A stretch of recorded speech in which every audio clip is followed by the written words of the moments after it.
definition of, and I'm going to embarrass him a little bit, so I hope he doesn't mind. He is the definition to me of servant leadership.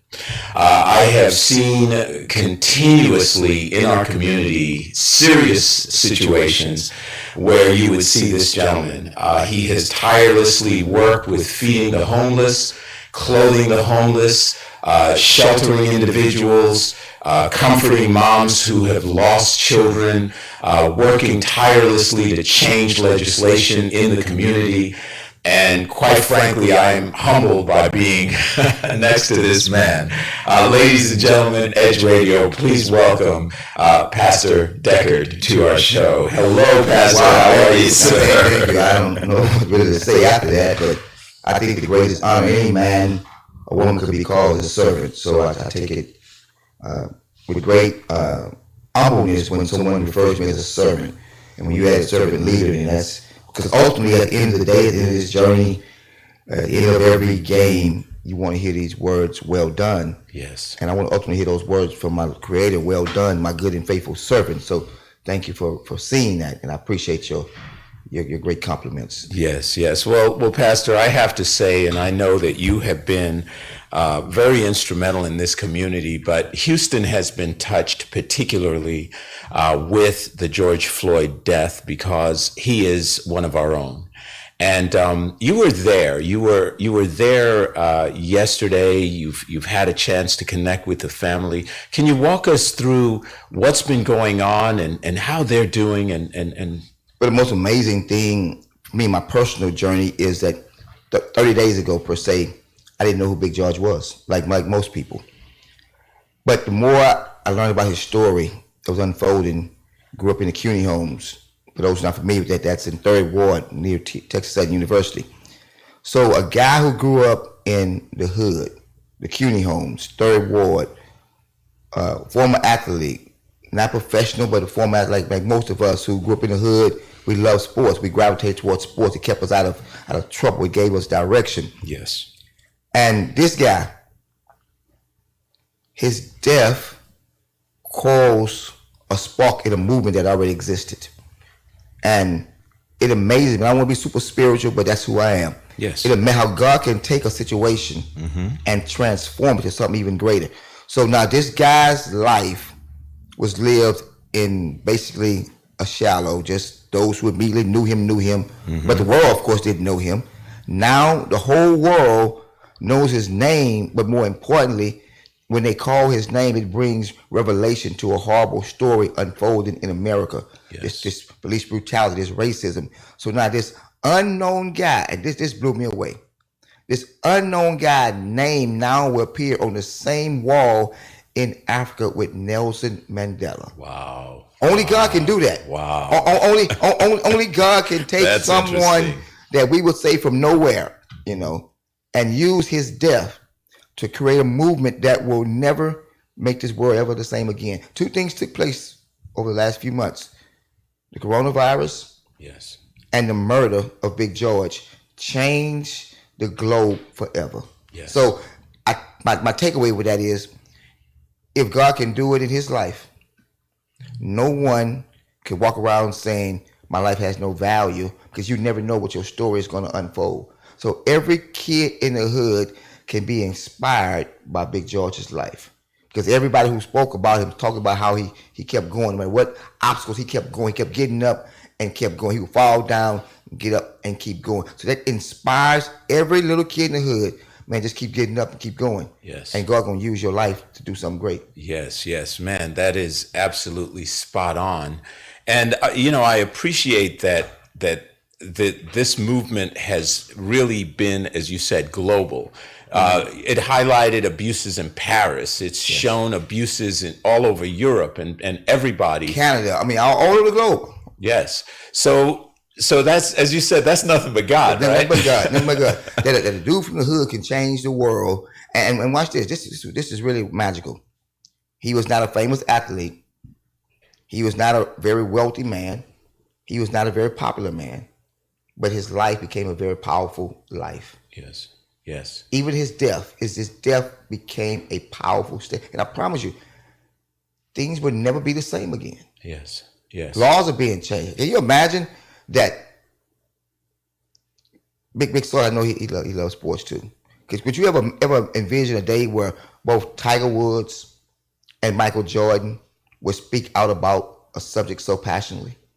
I mean, these two guys usually cover their brand, so they don't really step. Right. But this is so compelling. Both Jordan and Tiger stepped out. Yeah. You have the NFL commissioner saying we were wrong. Yes. You know, these are major corporations who stood by their brand. Now we're going back and saying we apologize, we were wrong. Yeah, and I like Goodell. You know, Goodell was apologizing. He was also a part of that. You know, the piece that really got me, and you guys both of you, because Big Sarge, you grew up here in the South as well, man, and so you know, I know you can contribute to this. One of the things that shocked and I appreciated was the monuments. The monuments in places like Alabama, Mississippi are now coming down. These Confederate leaders that essentially were champions of slavery and oppression are symbols that essentially the white aristocracy said, that's in your face. Yeah. Those are our flags. Those are our monuments. We don't care what you say. You don't have those rights. Mm-hmm. And those are all coming down. NASCAR. They still have Confederate flags at the events. They made a public statement before their last event. Then they took 2 minutes of silence and declared Black Lives Matter. Can you imagine? Wow. Yep. Now, Confederate flag in the backdrop, and they're declaring Black Lives Matter. The contradiction is there, but that's what Big George's life has done. Wow. Wow. Only God can do that. Yes. So now let's switch gears a little bit, Pastor, because if there was any man that I would want to ask this question, knowing what you've done and the trenches that you've been in, especially here in Houston, I heard something, I read it last night, you probably already know about it, but to me it was egregious, and I want to get your take on it. They said that last Sunday, the 31st of May, was the bloodiest number of homicides in Chicago history. 18 people were killed.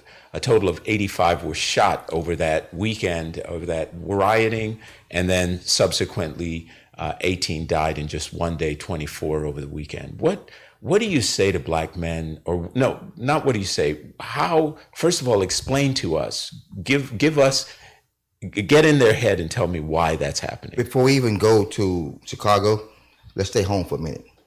Because it's easy to go to Chicago, Baltimore, Detroit, Washington, D.C., Compton. But this is a statistic that law enforcement gave me about 3 weeks ago to do some research on. Throughout the coronavirus, crime across the globe was down. Across the globe was down. Yes. Except in one major city, H-Town. Yep. We were the only city where crime was up during the coronavirus. Wow. And so they were asking me, what do you think contributed to this? Is this because everybody is home? See, well, everybody home across the globe, so that's not the excuse. But what is going on right now is there are several wars being fought in the hood. And most African-American men, I'm not going to use the word all, I try to use the word, most are dealing with some kind of unresolved trauma. Okay. This is really realistic. Mm-hmm.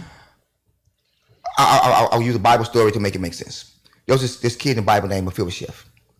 He was the grandson of King Saul, the son of David, the king's best friend, Jonathan. At 5 years old, watch this. His father is murdered. His uncles are murdered in war. So traditionally, when your dad dies, then one of your uncles will now raise you. Mm-hmm. So this kid at 5 loses all of his male supervision, his father, his uncles. His grandfather is so overwhelmed with grief, he commits suicide. So at 5, this kid has experienced homicide and suicide.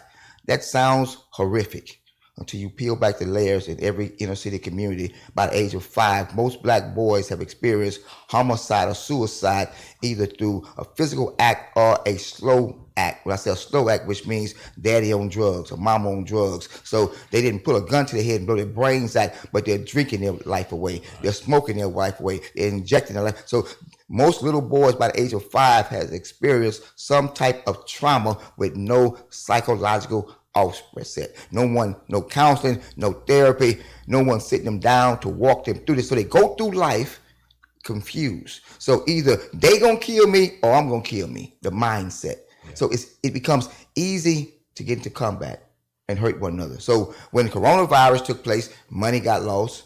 Now everybody home, stuck at home in one spot. We don't have conflict resolution because we never taught conflict resolution. So then we start hurting one another, robbing one another. So it increases because at the foundation, we never took the time to have real conversations. Wow. If in the suburbs, if something happens at the school my little granddaughter go to, the very same day, there's therapists and counselors, I'm getting a phone call. In the hood where I passed that, if Ray comes to school today with a black eye and Ray say he's been beat up by his mother's boyfriend, there's no letters going out, there's no phone calls, there's no counseling. They may call CPS on the man, but there's no therapy for the kids who sit in the classroom with a classmate who has a black eye because he's been physically abused. Wow. But in the suburbs, every kid in that classroom would now instantly been in therapy. Yes. Having a conversation. So we need to peel back the layers and understand we need therapeutic and spiritual guidance in our communities. It's okay to say, I don't understand. Let's get some help. Yes, yes. So it comes down to the schooling and the amount of money that's being brought in there.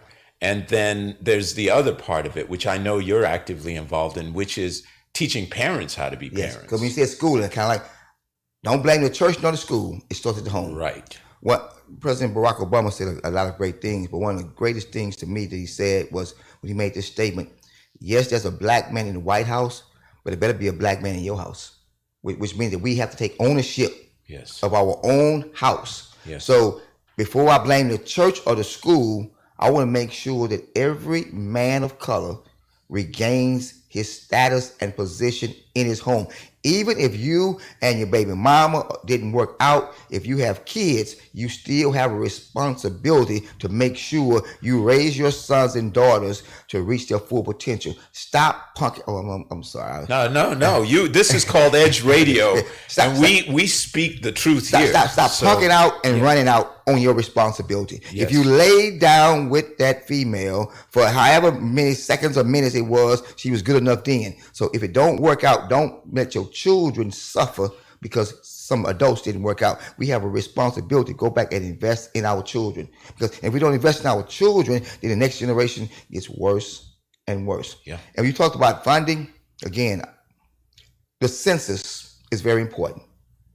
And in our communities, right now we're doing a campaign with the census because in our community in Greenspoint, it's one of the lowest producing communities in filling out the census. But what people don't understand is when you don't fill a census, you're holding resources back for your community. Right. So the census allows resources to come in your community to get therapists, to get better libraries, more technology, safer communities. So we got to stop saying, and I'm trying to control myself. We got to stop saying that's that's white folk stuff. Yeah. You know, the census is not white folk stuff. Yeah. The census is for smart communities, caring communities to encourage one another to fill it out so resources come back in the community. Yes. I'm sick and tired of us whining and complaining when we're not voting, we're not filling out the census. We're only sitting around tweeting and texting and Facebooking. That's not going to really cause a great change. We got to vote. We got to fill out the census. We got to get involved in the school. At any sporting event, parents show up. When it's dealing with PTO and enrichment, parents don't show up. Parents of color don't show up. We gotta stop that. Yes. We gotta get totally involved and engaged in our children's lives and in our communities. Yes. Wow. No, you're spot on, and I appreciate your even your frustration behind this whole thing, because I really do see, and I've seen it. You know, I was a single parent. I raised my children, and I see how people abdicate their responsibility. They feel like it's the teacher's job. They feel like it's the mother's job. My job, and yes, I'm gonna do it. I can in the gap, but it's not the church response. Every day, we feed 200 kids. Wow. Every single day, and we love it. But what trips me out sometimes is that you will have an adult bringing their kids to get free lunch, and they may have an attitude. Oh, that's what I got today? Like, well, man, you came to me. I didn't come to you. Yeah. But the people get to a point where they're so dependent on other sources. Right. Instead of getting up and making a way.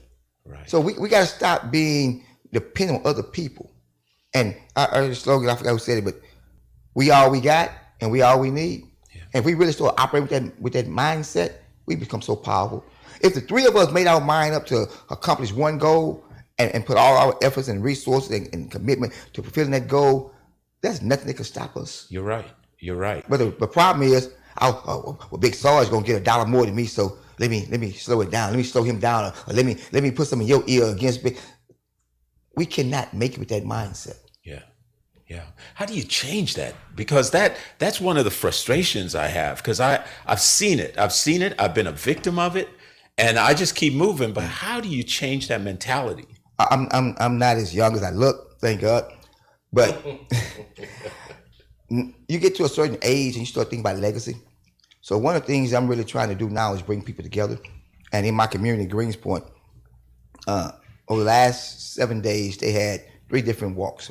Last Saturday, they had a prayer walk through Greenspoint, a group of people. And then on Sunday, they had another prayer walk protest through Greenspoint. Then on Monday, they had a prayer gathering in Greenspoint. And I was including all 3 of them, but nobody else was really including all 3. I asked the 3 people put together, what do you think the magnitude would have been if the 3 of you would have came together and did one event? Yes. The impact it would have left on this community, instead of 3 small events. If the 3 of you came together, not worry about who get the credit or who get the glory, just give it all for God and the community, and one impactful time together, we could have got a lot more accomplished. Yes. And so I'm trying to bring people together instead of ripping people apart. I'm trying to build bridges instead of building walls. So we have to start the conversation, and someone has to be in the middle saying, let's don't worry about this time whose name on top, or who gets the credit, who gets the glory. Let's worry about now, will it leave an impact on our community? Cannot be erased. Exactly. Can we make it? This man, Big George, it was obvious he wasn't looking for any glory. I mean, I don't know many people that would be willing to die to improve the quality of life for others, but that's what ended up happening. And he ended up getting, now his name is all over the world, but he wasn't looking for glory. So just do the work. Yeah.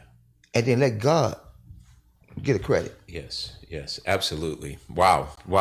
Now you're spot on. Folks, you're listening to the Edge Radio Network. This is 1540 AM, 101.7 FM, Houston, Galveston, Pasadena, and just getting that station ID in there because we're right at the top of the hour. But I've got to ask you just a couple more things, Pastor, because I know you're a busy man.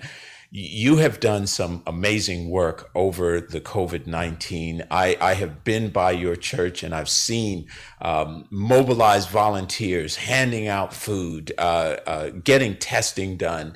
Talk to us about the resources in that community and what are some of the things you're doing and how we can help contribute to that. Matter of fact, today, as soon as I leave here, there's going to be a truck at the church waiting to be unloaded.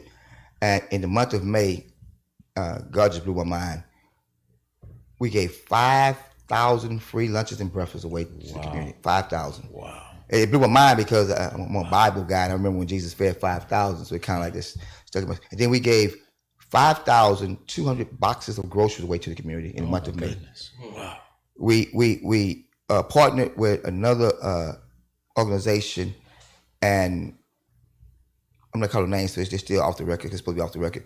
We now take groceries to families in our community whose loved ones are incarcerated. So say if you're incarcerated, Harris County Sheriff Department has given me the information on where your family lives. We show up and ring your doorbell with a box of groceries in your honor. Wow. So you can't be there for your family. So the church shows up, ring the doorbell, and say, this for your dude that's locked up. Man. Here you go, and walk away. That's awesome. You know? So we did that in the month of May, and we had an opportunity to partner with Congresswoman Sheila Jackson Lee and offer free testing, COVID-19 testing at the church. And we're going to do it again the last Thursday of this month. So basically, every Thursday, we supply groceries to from 700 to 1,000 families every Thursday. Wow. We unload the trucks on Wednesday, prepare everything. Then on Thursday, we give it away. 2 Thursdays ago, we had so much. We had to do it Wednesday and Thursday. We provided 1,400 families with groceries over a 2-day period. Wow. And we're going to do the COVID-19 testing again because churches now are starting to reopen. And I want to operate, not just walk by faith, but by supernatural wisdom also. Yes. So I asked all my members to come get tested before we come back into the church. come and get. You can't force anybody to get tested, but you want to at least provide the opportunity for free testing. So those are things that we're doing currently right now, providing food, groceries, testing. We partner with the Census, try to get our community engaged in the Census. Yes. You know, so that's not spiritual. Well, at the end of the day, it is. Yes. Our people perish for lack of knowledge. Yes. My people perish for there's no vision. My people perish. So that word perish means to be cut off. Mm-hmm. And the hood has been cut off from resources for so long because we're not doing our part. Faith without works is dead. That's right. Let's stop shouting and let's start working. Yes. Well, man, you are and have been for many, many years a champion and an activist. And, you know, I appreciate all the efforts. You know, there's been analogies used, a cruise ship versus a battleship. And you are a battleship. You are in the deep. And so we appreciate, Pastor Deckard, everything you do. The address is 200 West Greens Road. Yeah, Greenhouse International Church. And again, I thank God for those compliments. But at the end of the day, I'm just a guy trying to pay God back. I appreciate this thing called grace. And when it's clear that God has his hand on your life and has graced you, you have to give back. In my opinion, you have to give back. It's like I would be an idiot not to give back as good as God has been to me. Yes. And has graced my life. So it's my way of, I can't repay him back, but I'm going to do everything I can every day that I wake up to do something for his people, yes, to show God I appreciate him, yes, and his grace and his mercy. Yes. Well, amen, and God bless you, sir. This has been amazing. So, folks, reach out to the greenhouse. There is so much going on, and 200 West Greens Road. Can I drop one more thing in? Yes, sir. This is how sincere we are about this census thing. If you fill out the 2020 census, take a Photoshop of your completion of your confirmation, inbox the church on Facebook. Once we get 2,000 people that have confirmed they filled the census, we're going to put all their names in a pot. I'm going to pull someone's name and pay their rent and mortgage for 1 month. Wow. I'm going to pull somebody else's name and pay their light bill for 1 month. And I'm going to pull a third person and give them a $200 gift card. Because I want to make sure that the community understands the value of the census, because it brings resources back into our communities. Amazing. That's needed. Because little Pookie and them, they need. So what happened during COVID? These kids have had nowhere to go. Right. No gyms, no centers, no rec centers, nowhere to go, but in trouble. So we got to build some things to build our community back up, and it takes resources. Yes. No, that's excellent. And so 2,000 people get put in a pot. They're going to get their rent, their mortgage paid. Rent and mortgage, light bill, and a $200 gift card. That's awesome. Just by filling out the census and sending me a copy of it. Wow. You heard that, folks? So you've been listening to Pastor Deckard. I want you guys getting involved, getting engaged. If you are up in the Greens Point area, you want to come by, see this amazing church also. It's huge, and there's so much that goes on there from a community standpoint that I want to encourage you all to get involved. And if you are healthy and able-bodied, volunteer. Yes, right, we always use help because there's never a moment where we're not doing something to do something. So we can always use help. We have a church app, Greenhouse International Church. You can go to the church app, download it, and you can see weekly and daily what activities are going on, Facebook page, Instagram, all of that stuff. And you can follow us. And we always need someone to help us help someone. Yes. And there's nothing more fulfilling. Anytime you volunteer, it fills your spirit. And the more you try to hold on to the truth, you got to give it away. And when you give it away, it fills you up. Yes. So, Pastor Deckard, want to thank you for coming in to the Edge Morning Show. We really appreciate your input. I love this setup. This is nice. Oh, we want you back. We want you back and people like you, because we really want to let folks know what's happening in this community and how we can continue to contribute. So thank you, and bless you for what you do. Good see you again, Big Sarge. All right, thanks, Pastor. All right, so we're going to take a break. When we come back, Big Sarge is back at the helm. We're going to be talking about a couple of his experiences because you were, in fact, at the funeral yesterday, right, Sarge? Memorial on Monday and the funeral on yesterday. Yes. Man, listeners have to hear about that. All right, folks, we'll take a break. We'll be back in just a moment here on 1540 AM, 101.7 FM, Houston, Pasadena. Taking a break. Be back in a moment.